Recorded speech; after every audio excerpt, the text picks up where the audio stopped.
Evolution of Manliness by Callen.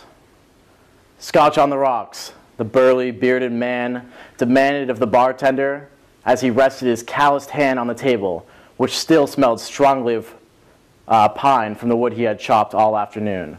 To his right, an old man stares down into his empty pint, whilst reminiscing about the war days.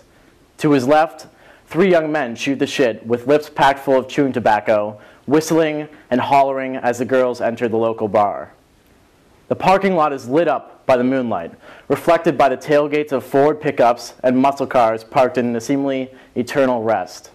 The alley parallel to the bar boasts noise of street fights and breaking glass. In the second-story window of the house across the street, the boy watches with amazement, dreaming to someday join the ranks of manhood. These days, a typical bar scene is no longer just that. Not only do drink menus cater to those who don't like the taste of alcohol, but the clientele has changed as well. A man with non-prescription Ray-Bans quietly sips an appletini while talking with his colleagues about his manual labor consisting of sorting client portfolios at his boss's request. Conversations begin and end quietly.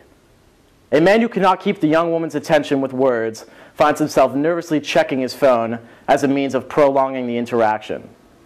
That said, any genuine conversation is muted by the shriek of current pop music and indie music blasting from the speakers overhead, and most resort to their phones as the sole source of communication. In the parking lot, hybrids and electric cars leave no smells of gasoline.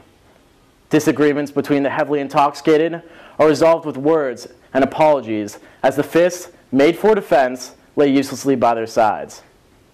In our society, boys grow into manhood, and manliness is achieved through respect, skill, and knowledge. With job requirements shifting from manual to a more technology and intellectually rich skill set, society's idea of an ideal man is becoming less rugged and more coiffed. A man who can fix his own house, chop his own wood, or get dirt on his hands in the backcountry is becoming the minority of America. Masculinity is being stripped away from men due to what is perceived as being more desirable. The ability to pay someone else to perform those chores requiring manual labor reflects one's level of success in some circles.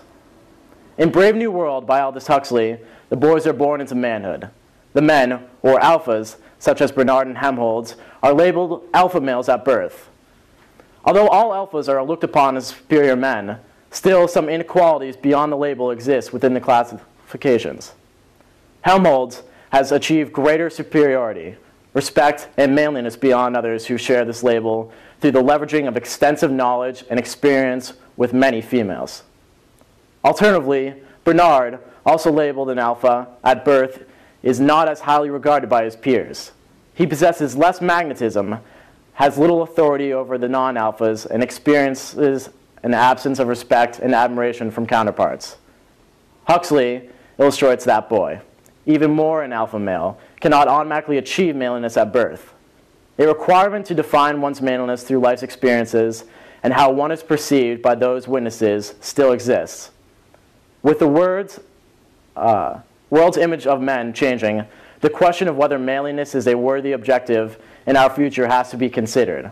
As Robert Jordan states in The Great Hunt, there is one rule above all others for being a man. Whatever comes, face it on your feet.